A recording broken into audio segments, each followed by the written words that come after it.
بەناوی خوای گەورە سڵاوتان لێبێت بەڕێزان. ساڵی 2017 ساڵێکی پڕ کێشە و قەیران بوو بۆ هاوڵاتیانی هەرێمی کوردستان. هۆکارەکەشی دەگرێتەوە بۆ خراپ بەڕێوەبرین دەسەڵات لەلایەن نوخبەیەکی دیاریکراوەوە. بە میواندارێک لە بەڕێزان لە ستۆدیۆی سەرەکی دکتۆر حیلمی ڕەسوڵ مامۆستای زانکۆ، لە هەولێریشەوە دکتۆر ڕەعەت ڕەفعەت سکرتێری دەزگای ستاندارد بۆ توێژینەوە و ڕاگەیاندن تا و توێیەم پرسە دەکەین. سەرەتا ڕاپۆرتێک دەبینین.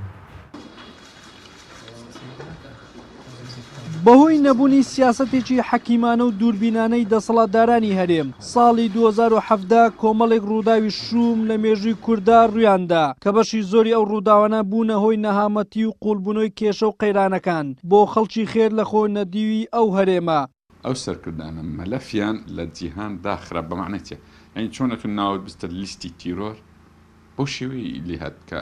جارکە تەعامل لەگەر ئەوانە ناکرێت. مەسعود عەبدولخاڵق کە یەکێکە لە نووسەر و چاودێرە سیاسیەکانی کورد پێی وایە تەواوی ئەو نەهامەتیانەی لە ساڵی 2017 بەسەر کورد هات تەبەقەیەکی گەندەڵ لێی بەرپرسن. دەشڵێت ئەو کەسانە جارێکی تر هیچ وڵاتێک مامەڵەیان لەگەڵ ناکات چونکە لەو یاریەی کە بۆ بەرژەوەندی خۆیان کردیان دۆڕان. چەند جارە هەر مؤامەرەی دووەلی بەرپرسیاربی لە مەینەتی کورد، ئەو جارە تەبەقەیەکی گەندەڵی ناپاک لە کوردستان بەرپرسە لەو وەزع و ئەوەی کە ڕووشیدا ئەوە بوو دەسەڵات داران ویستیان ئەو کێشانە بگوازنەوە لە بۆ قەیرانێک و یان خۆڕزگارکەن. بە هەر حاڵ سەرکەوتونەبوون ئێستا دۆڕانێکی گەورە ڕوبەڕووی کوردستان بووە، نیوەی خاچ کوردستان لەدەسترا و لە هەمووانیش گرنگتر ئەوەیە کە خەڵک ئاگادار نییە مەلەفی ئەو سەرکردانەی کە ڕێفراندۆمیان کرد داخرایە لەسەر ئاستی نێودەوڵەتی، جارێکتر تەعاملی نێودەوڵەتی ئیقلیمی عێراقیان لەگەر ناکرێت. بۆیە ئەو حیزبانەی کە خاوەنی ڕێفراندۆم بن بەرەبەرە بچووک دەبنەوە یان مەجای ئەوەشەیە ئەگە ئەو سەرکردانە لە خۆیان دوور بخنەوە. هیچ چارەسەر نییە، بە خێرایی دەبی بەرەیەکی زۆر زۆر گەورە و فراوان بکرێت دوور لە حیزبەکانی ڕێفراندۆم بۆی کوردستان هەم لە قەیرانەکانی ناوە خۆرزگارکەن هەم لە ڕووی نیشتیمانی و ڕزگاری نیشتیمانیش ڕزگاریان. ساڵی 2017 بەشێکی زۆر لەو دەستکەوتە مێژویانەی کە کوردیان ساڵە بەخوێن بەدەستی هێناوە لە دەستی چوو و پێدەچێت بەدایان ساڵی تریش ئەو دەستکەوتە مێژویانە بەدەست نەهێنێتەوە. ئەندامێکی پەرلەمانی کوردستانیش دەڵێت هەندێک بەرپرس لە کوردستان هەیە خەڵک و خاکەکەی بە موڵکی خۆیان دەزانن، چ شتێک لە بەرژەوەندیان دابێ بەبێ گوێدانی یاسا ئەنجامی دەدەن. هەر ئەمانیش ساڵی 2017 بەشێکی زۆر لە دەستکەوتە مێژویەکانی کوردیان لەدەستدا. دەشڵێت ئەگەر یاسا سەروەر بووە دەبووە ئێستا ئەوان لە بەردەم دادگا بوونایە. کەسانێک هەن لە هەرێمی کوردستانە کە باڵا دەستن و ئەمان بەرژەوەندی تاکە کەسی و بەرژەوەندی حزبی لە بەرچاویان لە پێش هەموو شتێکە و هەرێمی کوردستان بەگشتی هەموو خەڵکەکەی و خاکەکەی بە ملکی خۆیان دەزانن، بۆی بە ئارەزووی خۆیان چۆنیان بێ وای لێ دەکەن و ڕێز بۆ دامەزراوە شەرعیەکان و سەروەری یاسان نییە لە لای ئەوانەوە. بەداخەوە ئەم هەموو ئەمانە وای کرد کە هەرێمی کوردستان بەرەو ئاقارێکی خراپ بن و کۆمەڵێ نەهامەتی بەسەر خەڵکی هەرێمی کوردستان بهێنن. قەیرانی دارایی و ئابووری و سیاسی و کۆمەڵایەتی ئەو کێشانە بوون کە هاوشێوەی 3 ساڵی ڕابردوو لە ساڵی 2017 بەرەوکی هاوڵاتیانی کوردستانی گرتبوو. هاوکات سەرباری ئەو قەیرانانە دەسەڵاتدارانی پارتی و یەکێتی بە پاڵپشتی هەندێک حیزبی تر ڕێفراندۆمێکی شکست خواردویان ئەنجامدا کە دەرئەنجامەکانی وای کرد کورد لە سەدا 50 خاچی کوردستان بە کەرکووکەوەش لەدەست بدات و دۆسی نێودەوڵەتیشی نەمێنێت و خەونی لە مێژنەی دەوڵەتی کوردی بۆ ئایندێکی نادیار لە گۆڕنرا وەکیانی سیاسی هەرێمی کوردستانیش بکەوێتە ژێر مەترسی لە ناوچوون. وەلی سەلیم، کەناڵی ئاسمانی پێم، هەولێر.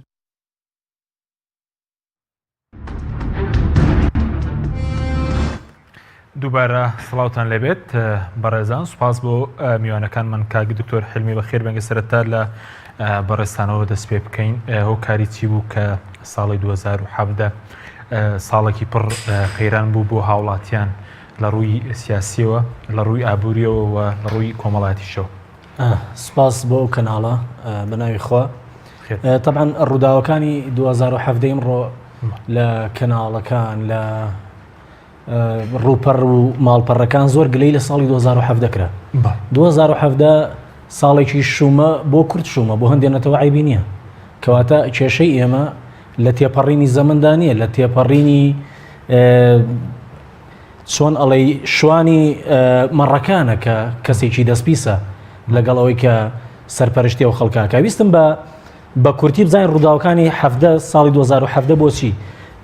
بەم شێوەی لێهات. ئێمە دوو تەوەری زۆر سەرێکیمان هەیە، دانەیەکیان حکوومەتە و دانەیەکیان خەڵکەکەی خۆمانە. حکوومەت لە سەرەتای طبعاً باسی حەفداکەن کە بەیانیە چین هەژدەوەی شاڵمان لە ساڵی 2017 حکوومەت مەبدەئەکانی لەسەر پەرتکە و زاڵبە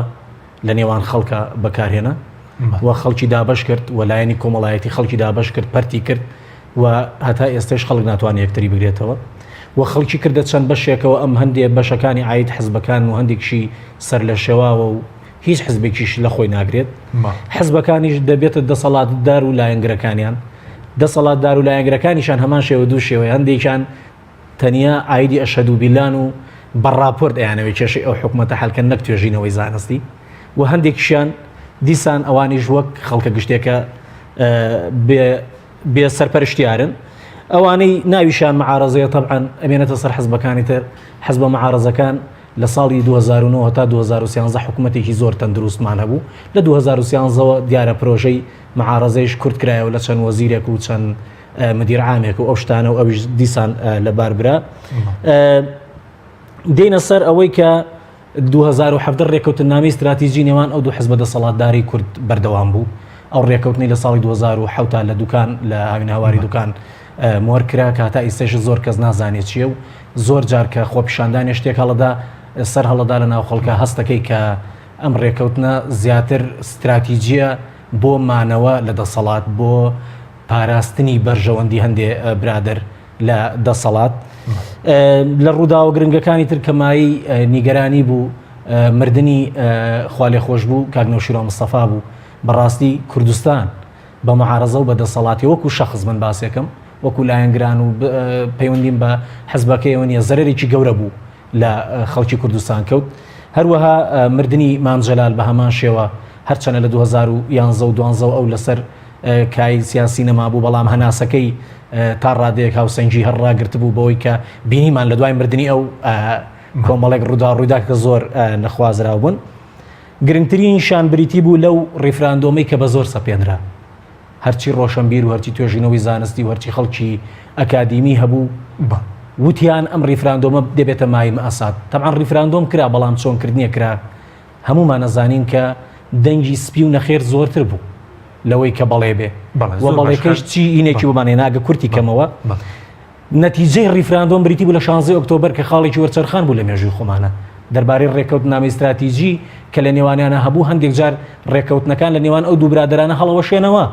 بە شێوەیە کە لە قازانجی خەڵکی کوردستاندا کەواو نابێ. ئاخر شتیش بریتی بوو لە خۆپیشاندانەکانی ئەم دوایە کە لە ڕانێ و زۆربەی شارەکانی کوردستانی دەڤەری سەوز ئەنجامدرا و بینیمان بە چ شێوەیەک سەرکوت کرا و بە چ شێوەیەک دەستیان تێخست و بە چ شێوەیەک ئیستیغلالیان کرد بۆ ئەوەی کە ئەوان عادەتیانە ئەگەر بیانەوێ بەلا ڕێدا برن خەڵکی خۆیان تێکرد لەبەرەوەی هەموو کەس زانێ کە ئەو کەسانی لەسەر جادە بوون ناتوانن تەقە لە بارگای کەس بن و بارگای بسێنن. کۆتاخاڵیش ئەگەر ببووری بریتە لەو چاکسازیەی کە دوێنێ ڕایان گەیان کە دوای قسەی زیاتر لەسەرەکەین. بەس بەرەزوتت ئێمە نابێک لەی لە زەمن بکەین پێ دوێ ئەم بارودۆخی کڕووی داوە بەوەی خراپی حکومڕانی ئەو نخبەیە کە لە 2017 حکومڕانی هەرێمی کوردستانیان کردووە نەک لە 2017ەوە ئەوان لە ساڵی 92ەوە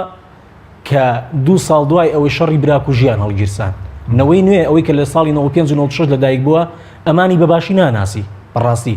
تا ڕووداوەکانی ڕیفراندۆم و تا 16 ئۆکتۆبەر ڕووی نەدا هەم خەڵکی کەرکووک تووشی سەدمە نەبوو و هەم ئەم نەوە تازەییکەوە لە دوای 96ەوە لەدایک بووە نەیزانی کە ئەمان چی بەرنامەی چانداناوە بۆ شکاندنی شکۆی مرۆڤی کورد، بۆ شکاندنی هەموو چینەکان لە مامۆستای زانکۆڵی، مامۆستای ئاینیەڵی ڕیشی سوتێنرا، مامۆستای زانکۆڵی دەموچاوی شکێنرا، خەڵکێک هەبوو بە زۆر تەعدای لێکرا. ئەمان ئەوەندەی بیر لە شکاندن و بیر لە تەخوینکردنی بەرامبەرەکەی ئەنەکانەوە لە پێناو مانەوەی ڕۆژی زیاتریان لە دەسەڵات بیر لەوە ناکەنەوە کە بێن بەیەکەوە چاکیکەی. بۆیە ئەوەی کە ڕۆی زەمن خراپ نەبوو ئەوان بوون خراپ بوون، ئەوان بوون کە زۆر کەس پێی وتن کاکە ئەم ڕێیە ئەو سەری دیار نییە، کاکە ئەم خەڵکە تووشی مە ئەسادە بێ. ئەم خەڵکە تووشی کێشە و جێروگرفتە بێ بەڵام هەر بە قسەی خەڵکیان نەکرد نەتیجەکەیشیمان بینی. سپاس دەکەم کاک دکتۆر گەرم و لای بەرز ئەگەر بچینە هەورێ لای کاک دکتۆر ڕعایت کاک تۆ سپاس بۆ بەڕێزیشتان دەمەوێت سەرنجی بەڕێزتان بزانم سەبارەت بە ڕووداوەکانی ساڵی 2017 و تا چەند ئەم ڕووداوانەی کە ڕوویاندا ئایا لە 2017 تەنە بەرهەمی حکومڕانەتی خراپی 2017 یاخود بەرهەمی حکومڕانەتی 26 ساڵی ڕابردووی هەرێمی کوردستانە. سڵاوی خۆی گەورە لە ئێوە و لە میوانە بەڕێزەکەتان و گشت بینەرانی کەناڵی پەیام. دیارە زەمن و کات هەمووی پێکەوە متەڕابط و پەیوەستن بە یەکتر ناتوانین هیچ کاتێک هیچ ساتێک جودا بکەینەوە لە کاتەکانی لە ساتەکانی ڕابردوو هەروەها ڕۆلیشی دەبێت لە دروستکردنی سات و ڕووداوەکانی داهاتوو. ئەوەی کەوا لە 2017 بەڕاستیەوەی ئەنجام درا و تێیدا قەیرانەکان زیاتر سەری هەڵدا نەک خودی قەیرانەکان دروستکرابێ لە 2017 بەڵکو ڕنگدانەوەی گشت قەیرانە ئابووری و سیاسی و کللتوری و کۆمەڵایەتیەکانی ساڵانی ڕابردوو بوو لە 2017 زیاتر ڕەنجی دا و زیاتر بەدیار کەوت. بۆ نمونە هەرتەنها ڕیفراندۆم لە ساڵەکانی 2014 و 15 پارتی دیموکراتی کوردستان و بەڕێز مەسعود بارزانی لە چەندەها بۆنە باسییان کردووە و داکۆچیان لەو کردوکەوە ڕیفراندۆم ئەنجام دەین بۆ سربەخۆی کوردستان. ئێمە لە کاتێکدا لە زۆربەی بۆنەکان لە زۆربەی کۆبنەوەکان لە زۆربەی کۆڕ و سیمینار و بەرنامە تەلەڤیزیۆنی و رادیۆیەکان داکۆچیمان لەو کردوکە ئەو ڕیفراندۆمە دەبێتە مایەی مەینەتی و قەیران بۆ کوردستان و بۆگەلی کوردستان. بەڵام بەداخەوە هیچ بە هیچ شێوەیەک جێ لێنجیرە کەواتە ئەو زەمەنەی ئێستا دروست بووە لە 2017 ئەو ڕووداوانێکەوە لە 2017 ڕوویداوە ئەو ڕووداوانە دەرەنجامی ئەو شکستە سیاسی و ئابووری و کۆمەڵایەتی و فەرهەنگی و کللتوریانێکەوە لە ساڵانی ڕابردوو بەڵکو بگرە لە ساڵی 50کان و 60کان کاتێک حزبی بنەماڵە دروست بوو لە 60کان کاتێک دوولەتی و شەڕی چەکداری و شەڕی کورتکوژی پەیدا بوو لە ساڵەکانی هەشتاکان بەرەی وا دروست بووەکەوە تەنها پاوانخوازی بۆ حزبەکان و بۆ دەسەڵاتداران بووە لە ساڵی 90 توانیتیان دامەزراوەیی دروست بکەن دامەزراوەکانی هەرێمی کوردستان بۆ ئەوی پاوانی بنە ماڵە و هەروەها سەرکردە گەندەڵەکان زیاتر ڕەگ و ڕیشە بچەسپێنن لە ناو هەرێمی کوردستان. بۆیە ئێمە ناتوانین بڵین 2017 ڕووداوەکان تێدا ڕووداون بەڵکو دەتوانین بڵین 2017 ڕنگدانەوەی ئەو قەیرانانێکەوە چەندەها ساڵ هەبووە بەڵام زیاتر لە 2017 ڕەنجی داوەتە بە تایبەتی لە ڕیفراندۆم کاتێک ڕیفراندۆم ئەنجام درا شکستی گەورەی دیبلۆماسیەتی کوردیمان بۆ ڕوون بووە هەروەها شکستی گەورەی ئەو سەرکردایەتی کووردە کەوا زۆر کوردبین بووە دووربین نەبوو هەروەها نەیتوانی واقعی تەواوی کوردستان و هەرێم و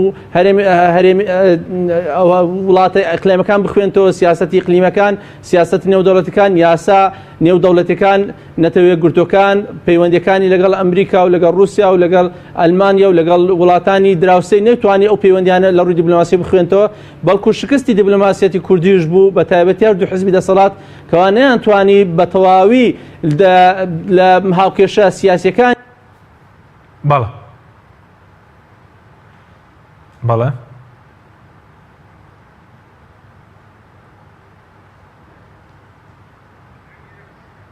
بەڵێ کاک دکتۆر بەڵێ فەرموو کاک دکتۆر فەرموو. بەڵێ بۆیە هەر وەکو باسمە بەڵێ هەروەکو باسمان کرد ئەوانە دەرەنجام بوون لە ساڵانی ڕابردوو ڕیفراندۆمیش بەڕاستی غیتا و هەروەها پەردەی دیبلۆماسیەتی کوردی ئاشکرا کرد هەروەها دروست نەکردنی دامەزراوەی هەرێمی کوردستانی ئاشکرا کرد کەوا چەندەها ساڵ باسییان دەکرد ئێمە ئابووری سربەخۆی دروست دەکەین ئێمە ژێرخانی هەرێمی کوردستان دروست دەکەین ئەوانە دەرچ و کەوادرویەکی زۆر گەورە بوو بە خەڵکیان دەفرۆشتەوە لە پێناوی ئەوەی کەوا گشت جومگەکانی دەسەڵاتی هەرێمی کوردستان لەدەست خۆیان بێ بۆ ئەوی بتوانن زیاترین سوود بە خۆیان و بنەماڵە و حزبەکەی خۆیان بگەێنن زیاترین زەرەرش لە خەڵکی هەرێمی کوردستان و لە جەماوەر و لە فەرمانبەرانی هەرێمی کوردستان بگەێنن. بەڵێ زۆر باش کاکتۆر بەس ئەوەی کە بەرز وتت ئەوەی کە هەیە ڕنگدانەوەی حکومڕانەتی ڕابردووە بەڵام ئێستش دەبین ئەم حکومڕانێتە هەر بەردەوامە دوای ئەو شکستانی کە تووشی کورد بوو لە 2017 بەردەوامبوونی ئەم شێوازە لە دەسەڵاتدارێتیە پێ دوایە نامەتی زیاتری بە دووادادێت ئەگەر بەردەوام بێ بەم شێوەی ئێستا بێگومان ئێمە پێشترش باسمان کردووەکەوە چەند ساڵ پێشێستا وتمان ئەگەر ئەو چاو دەموچاو و ئەو خەڵکە عقلیەتەی هەمان شێواز ئێستا حکومڕانی کوردستان دەکەن بەردەوام بن قەیرانی گەورەمان دێتە پێش بەڵکو ئێستا ئەگەر بەردەوام بن داهاتوی کوردستان زۆر بەرەو ڕەشببینی دەڕۆین هەروەها لە ڕووی ئابووریەوە کوردستان تەواو تووشی ئیفلاسی ئابووری دێت هەروەها لە ڕووی سیاسیەوە کوردستان سەبر بەرەبەرە بچووک دەکرێتەوە ناتوانرێت پەیوەندیەکانی لەگەڵ دەوروبەر و لەگەڵ وڵاتانی دراوسێەوە هەروەها لەگەڵ وڵاتە زلهێزەکان بتوانێت بەهێز کات ئەوانە هەمووی هەروەها بارین تەنانەت ڕنگدانەوەی لە ڕووی بواری کۆمەڵایەتی وەشە دەبێت ئێستا سیر دەکەین گوێمان لێ دەبێت دەبینین چەندەها خێزان لێک دەترازێن بەهۆی ئەوەی کەوانیان توانیوە ئەو ژیان بژێوی خۆیان دابی بکەن هەروە چەندەها کەس پێشمەرگە خۆی بە کوشتن دەدا یان خۆی دەکوژێ خۆی تووشی سوستان دەکات بەس لە پێناوێکەوە لە کۆڵ ئەو ژیانێکەوە لە کۆڵ ئەو ژیانە بێتەوەکەوە سەرانی هەرێم سەرکردایەتی هەرێمی کوردستان تووشی ئەو خەڵکەیان کردووە ئەوانە هەموو ڕنگدانەوەی بێجگە لە سیاسی ئابووری بەڵکو ڕنگدانەوەی کۆمەڵاوی بەڵکو دەکەوینە ناو شکست و قەیرانی مرۆیی زیاتر گەورەتر کەوا مرۆڤەکان بەرەو ئەو دەڕون شکۆیان بشکێندێت لە پێناوێکەوە چەند دینارێک چەند پارێکیان بەدەستکەوێت. بەڵێ سوپاس دەکەم کاک دکتۆرات کاک دکتۆر حلمی ئەگەر بگەڕێم وڵای بەڕێزت سەبارەت بووی کە بە تایبەتی لە ڕووی ئابووریەوە یعنی ئەم دۆخی کە لە 2017 تەنها بۆ خەڵک بووە یاخود بۆ دەسەڵاتدارانیش بووە یاخود بە پێچەوانە مەسەرەن چینی دەسەڵاتدار ئەوان لەو بارودۆخە سەختدانی کە ئەمڕۆ هاوڵاتیان تێدان. طبعا بارودۆخی ئابووری یاخود ئەو ئابووریە سەربەخۆی کە ئەوان ناویان ناو بە شێوەیەکی ئیستیهزا ئەوە لەگەڵ خەڵکا باسیەکەن بە بەردەوام ئێمە بینیمان پێش 16 ئۆکتۆبەر بەلای کەمەوەی کە ئێستا دەیفرۆشن گوایە ئێستا 250,000 بەرمیل نەوت دەفرۆش پێش ئەوەش 55 نزیکەی 55 بیری نەوت کەرکووک و ناوچەکانی تریان لەژێر دەسەڵاتە بوو بە هەمان شێوە تاکو ئەم دەسەڵاتە تاکو داهاتی زۆرتر ئەبوو چەوسانەوەی خەڵک زیاترێ کرد بۆیە زۆربەی شرۆڤەکاران سەریان لەوە سوڕماوە ئایا حکوومەتی هەرێم نەوت دەکڕیان نەوت دەفرۆشێ هەتا ئێستا سەریان لەوە سوڕماوە دەربارەی ئەوەی کە هۆکاریتێک کە بەڕێزت دەڵی تا داهات ناشەفافیت لەوەی ئەوان طبعا ئەوان بە دوو لایەن دەستیان بەسەریا گرتووە خۆمان ئاشکرای هەموو کەسێک لە کوردستان ئازانێ و لە دوو لایەنەکەش لایەنێکیان زۆر بەهێزە دانەیەکیان ترە تەریا شەریکە ئەوەی تری هەموو جملەکانی دەسەڵات بەدەست ئەوەیە کە پارتی دموکراتی کوردستانە و بە کەیف خۆی مامەڵەی پێواکە و بە شێوەیەک مامەڵەی پێوە کرد و بە شێوەیەک تەنەزولی بۆ دوژمنانی کورد کرد کە تەنانەت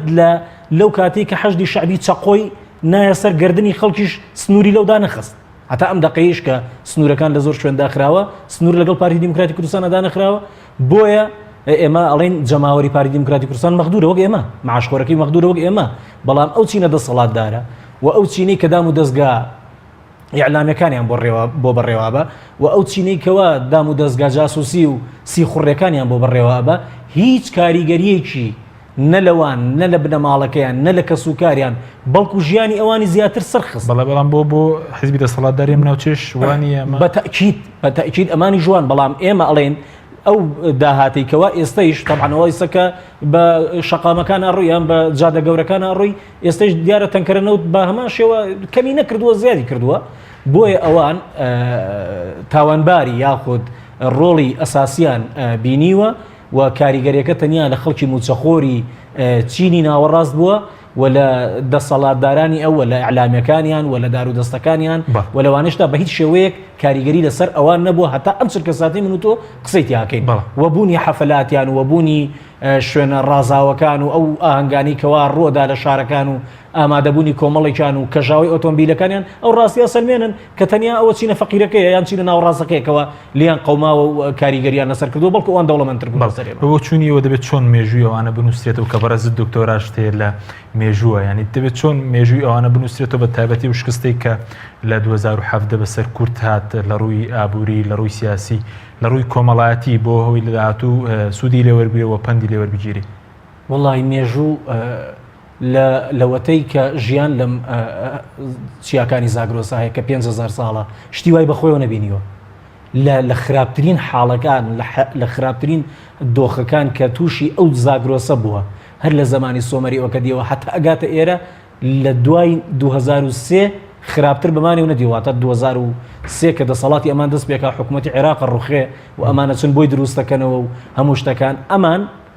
ئەو دوو برادری کە لەسەر دەسەڵاتن کە هەمویان ژمارەیان نەگاتە 50 کەسێک بەڕاستی ئەگەر مێژونوزێکی بێلایەن نەکوم بەلایەکە دایتاشن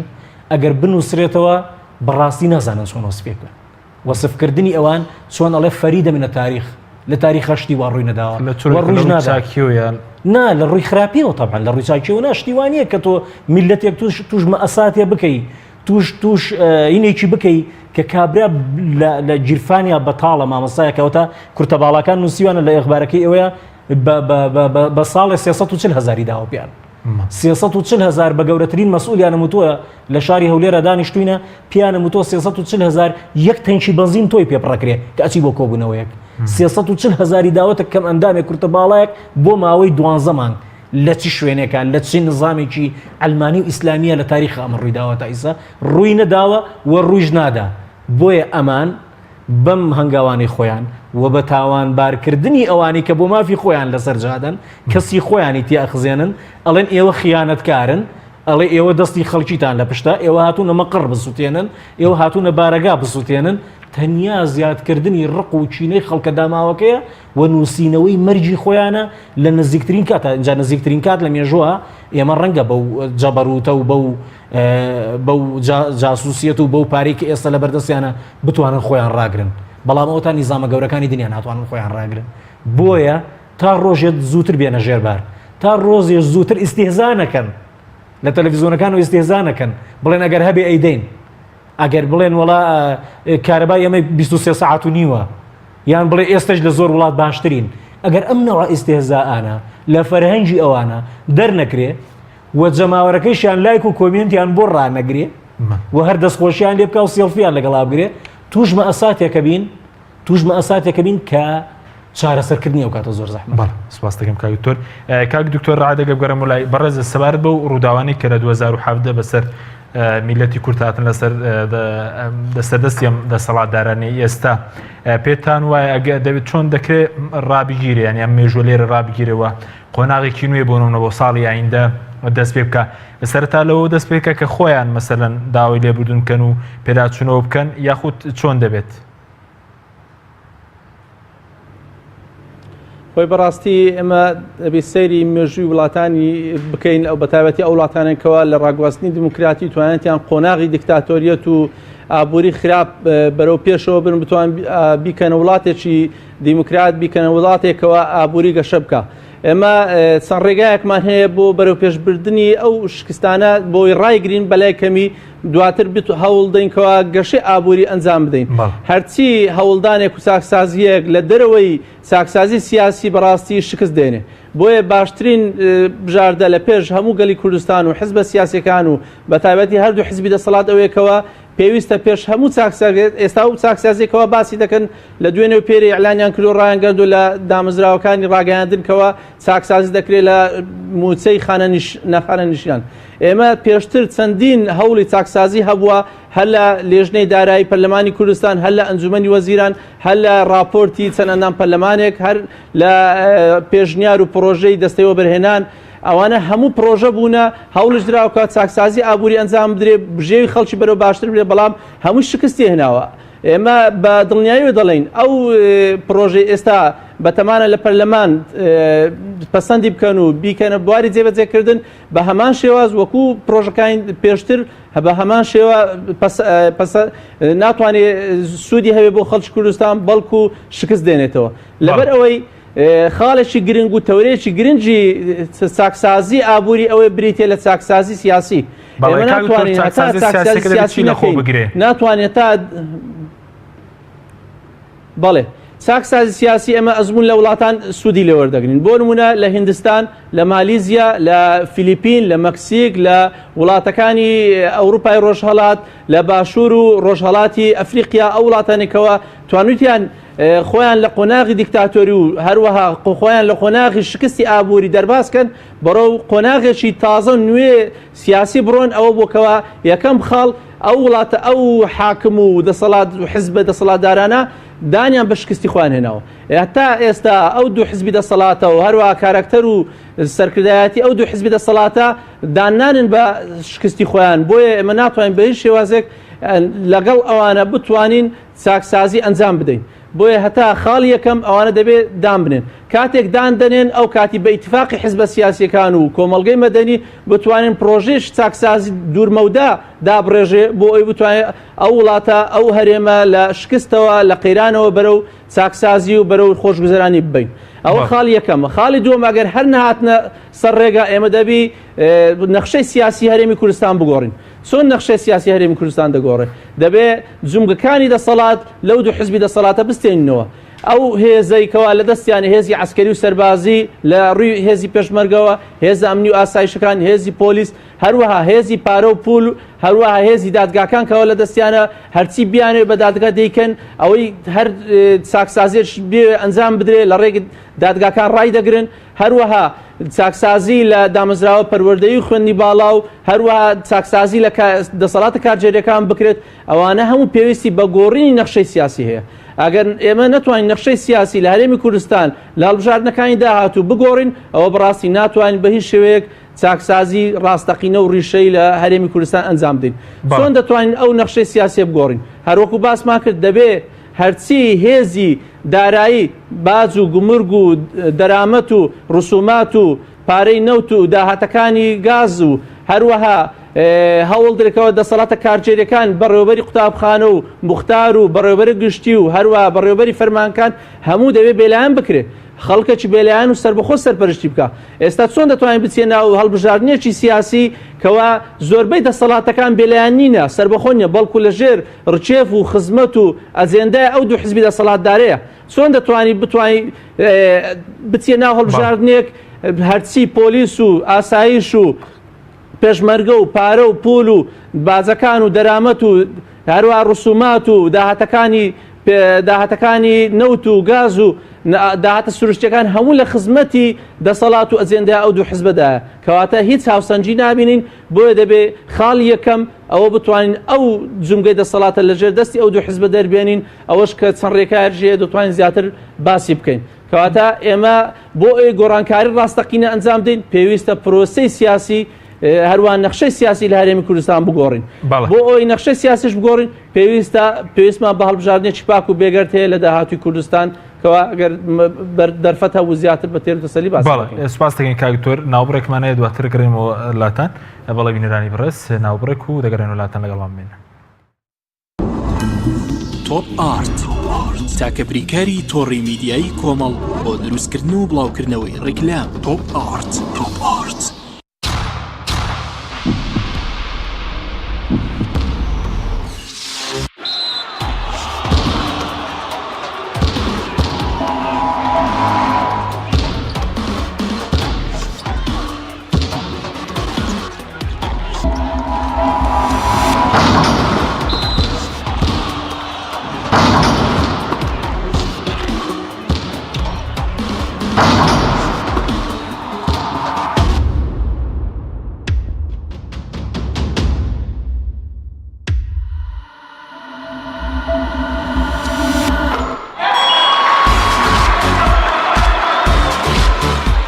سەرکەوتنە گەورەیە تەنها شیری وشکی ئاڵتونسای تەمێکی ڕاستەقینە و 100% سروشتی نۆشی کەو هەمیشە بە بەهێزی بمێنەرەوە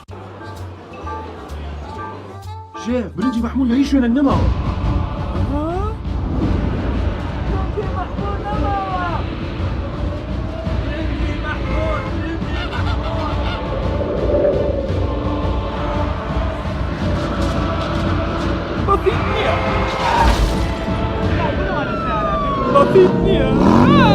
بسيط نية آخر بسيط نية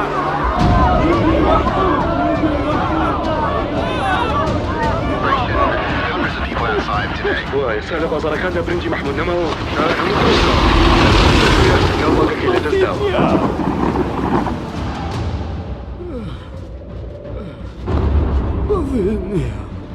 بەزێت نییە شێپوریا کاکە ئێمە چاوەڕێی تۆین باشە باش ئەوەی بینیمان تەنها خەوێ بوو نهێنی خواردنە خۆشەکانی شێڤوریا لە جێی خۆی ماوە ئەگەر برنجەکەت مەحموود بێت هەموو شتێکی تر باتیتە. کۆمپانیای چای نوێ کۆمپانیای چای نوێ هەستا بەکردنەوەی کارگەی فۆم بە ئەمێری پێشکەوتوو کە توانای دابینکردنی مادەی فۆمی هەیە بۆ هەموو کوردستان. لەم کارگەیە هەموو جۆرە فۆم و ڕنگ و قیاسێک بەرهەم دەهێنرێت. ئەم کارگەیە کاریگەری دەبێت لەسەر بژانەوەی ژێرخانی ئابووری و هەستانەوەی کەرتی پیشەسازی لە کوردستاندا. کۆمپانیای چای نوێ بۆ بەرهەمهێنانی فۆم. کۆمپانیای دنیا دیکۆر. کۆمپانیای دنیا دیکۆر ئامادەیە بۆ دانانی دیکۆراتی ماڵ و شوێنە گشتی و حکومیەکان. کۆمپانیای دنیا دیکۆر هەڵدەستێت بە دروستکردن و دانانی کەوانتەر و ژووری نووسن و ئۆفیسی گەشت و گوزار و جبسم بۆردی مەغریبی و کاغەزی دیواری ئیتاڵی و تەختەی ئەرزی تورکی و ئەڵمانی و جیاکردنەوەی هۆڵ بە SDF و MDF و داری سروشتی. کۆمپانیای دنیا دیکۆر دنیایەک بۆ دیکۆراتەکانتان. ناونیشان سلێمانی فەرعی یەکەم شەقامی بازنەی مەلیک مەحموود بەرامبەر پارکی مەلیک مەحموود. فەرعی دووەم شەقامی بازنەی مەلیک مەحموود بەرامبەر سۆپەرمارکێتی ئاڵتون. فەرعی سێیەم ناوچەی پیشەسازی یەک بەرامبەر تاقیگەی بیناسازی. کۆمپانیای دنیا دیکۆر. تۆپ ئارت تاکە بریکاری تۆڕی میدیایی کۆمەڵ بۆ دروستکردن و بڵاوکردنەوەی ڕیکلام. تۆپ ئارت.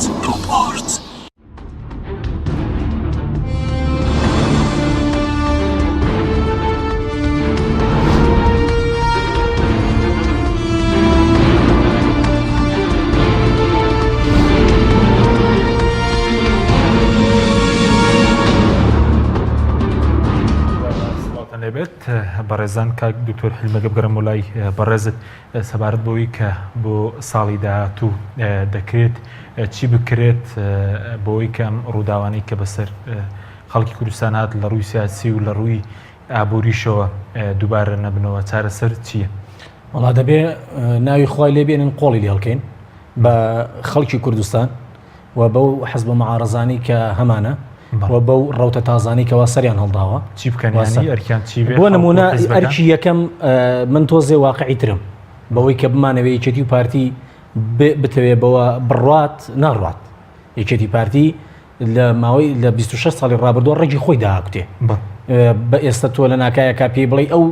بڕای بەوە نیە. هەرجارە دکتۆر ڕعدوتی بڕای بەوە نییە کە داوای لێبوردن بکا و کە بڵێ من شکستم بە تۆ هێنا و کە بڵێ من تۆم برسی کردووە و بڵێ من دەستم بۆ مەعاشی شەلل دەماغ بردووە و ئیلا ئاخریه ئەو بڕای بەوانە نییە. ئەو بڕای بەمانەوەی خۆیەتی کە بڕای بەمانەوەی خۆیەتی دەبێ بەڕاستی من با لێرەدا هین بکەم تۆزێ گلەی لە گۆڕان و کۆمەڵ بکەم. گۆڕان و کۆمەڵ هەتا دوا ساتەکان کە نەکشانەوە لەم حکوومەتە گلەیەکی زۆریان هاتە سەر ئەو گلەیان بڕی بۆ نمونە بەڵام درەنگ وەخت بوو. سێم شت کە ئەو ڕەوتی تازەکە لە کوردستانە سەری هەڵداوە کۆمەڵێک سەرکردەی لایەنەکانی تایە کە خۆشبەختانە هینیان بڕیوە لایەنی ئایدۆلۆژیا و لایەنی ئاینیان بڕیوە و ئەتوانن بەیەکەوە کە ئەویش دیموکراتی و دادپەروەریە بە سەرۆکاتی کاک دکتۆر بەرهەم ساڵح کە ئێستا ئەویش یەکێکە لە کارکتەرەکان و دەوڵەتمەدار بوو و لە سەردەمی ئەودا کۆمەڵێک چاکسازی لە وڵاتە کراوە کۆمەڵێک وڵات بەرەو خۆشگوزارانی ڕۆیشتووە. ئەکرێ ئەم سیانە بەلای کەمەوە من ئەو گلەیان لەکەم چی بکەن بەلای کەمەوە کە وەفدێکی ئەمریکی دێتە سلێمانی هەر هیچ نەبێ هەرسێکیان لە ژوورێکا بێکەوە دانیشن مامۆستا عەلی کاعومەری سەیعەلی کاکتۆر بەرهەم هەرسێکیان ئەگە بتوانن بەیەکەوە ئەو فرسەتە بدەن یەکتری بۆ ئەوەی کە بزانین کاکە مەعارەزە باشە ئەکر ئەوان لەسەر ئەو هەموو نادادیە لەسەر ئەو هەموو ناعەدالەتیە لەسەر ئەو هەموو تاڵانسێتی ئەوان یەکتر بن باشە گوناح نییە مەعارەزە کە نیوەی جەماوەری کوردستان زیاتر لەگەڵیان ئیسە بەو ڕۆتی کاکتۆر بەرهەمەوە نەتوانن لەسەر دانیشتنێک ڕێک بین و لەسەر کورسیەک بە یەک دەنگ لەگەڵ وەفدەکانە قسە بکەین. ئەمە گلەیەکی زۆرە لەسەر هەتا ئێستا مەبدەئی ئەوەی کە ئەگەر تۆ سەر بکەوی من ژێرکەوتومە ئەو مەبدەئی کەوا لەناو خەڵکی کوردستانە بە ئەویش کە هەر دەزیێتی و پارتیتیایە مەبدەیەکە کە وا بزانی سەرکەوتنی حلمی ژێرکەوتنی تۆیە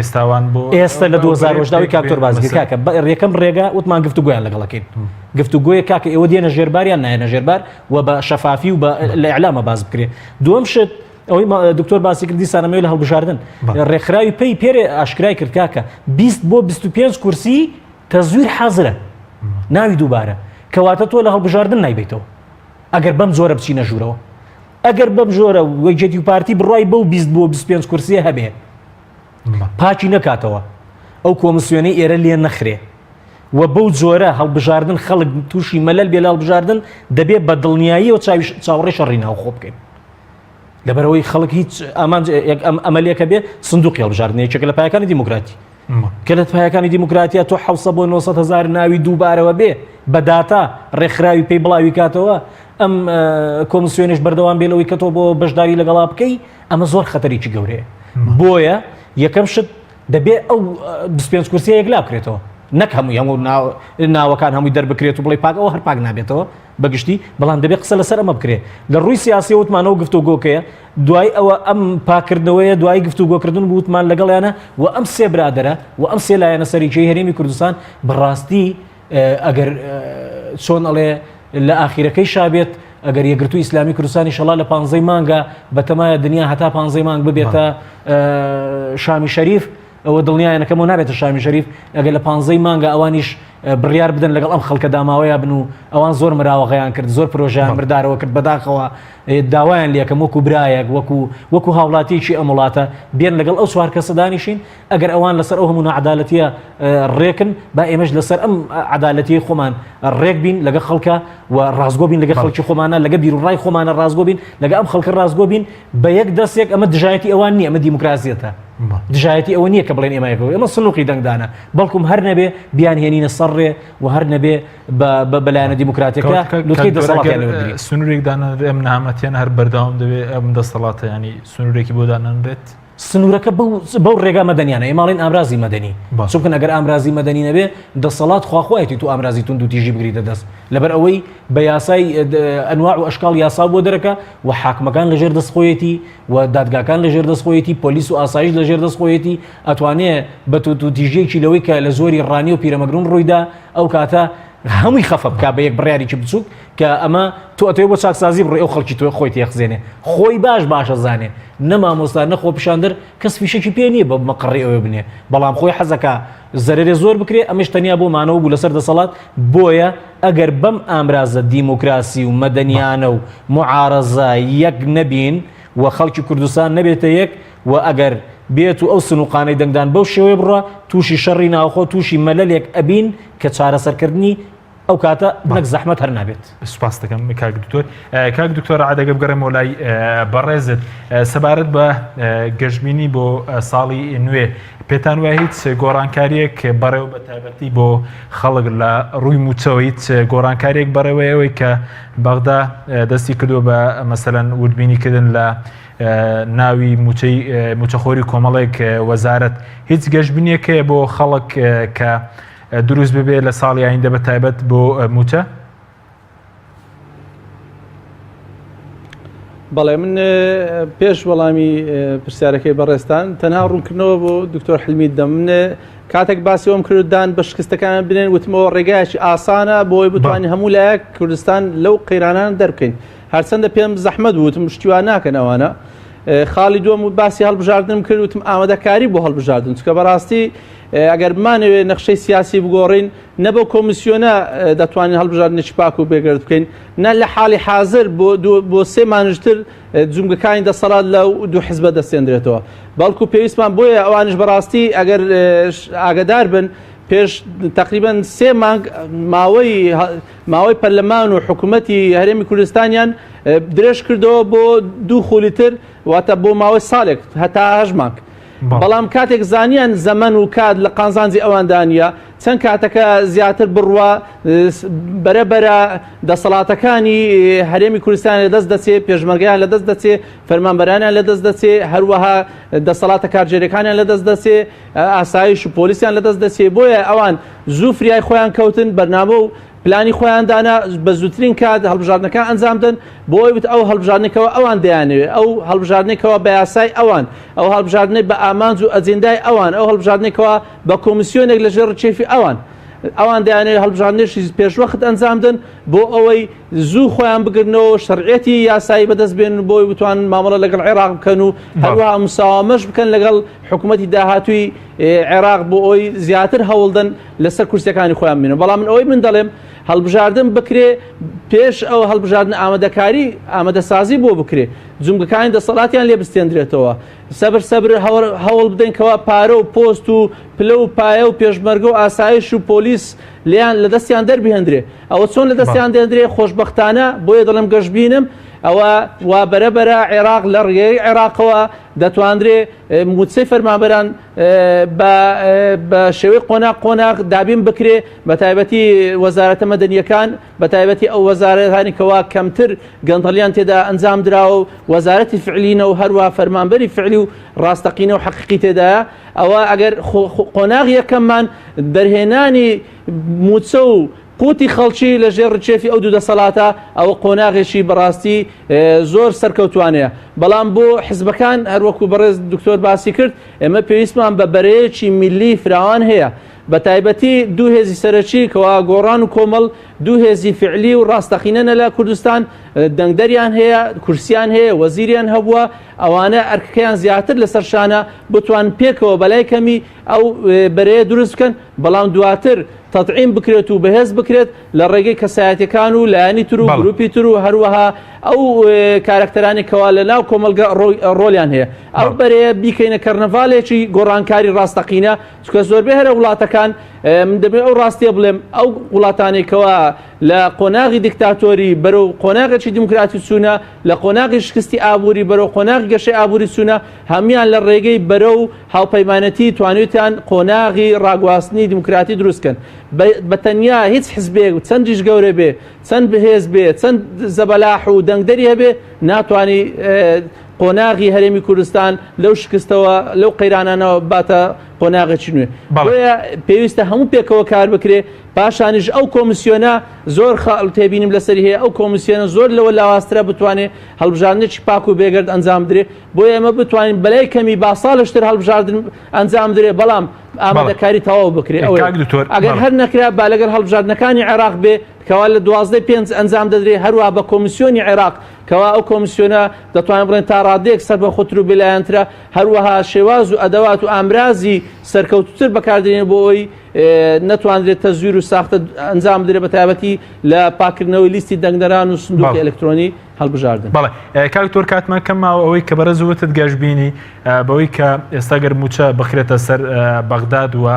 مەلەفی نەوت مەلەفی خاڵە سنووریەکان فڕۆکەخانەکان لە ئەم دووهێزە نەمێنێت ئەمە لە بەرژەوەندی خەڵکی کوردستانە لە ئایندەدا وە گۆڕانی نەخشەی سیاسیشی بەدوا دەبێت ئەگەر بە کورتی بێ سوپاسدەکەین کاتمان کەماوە.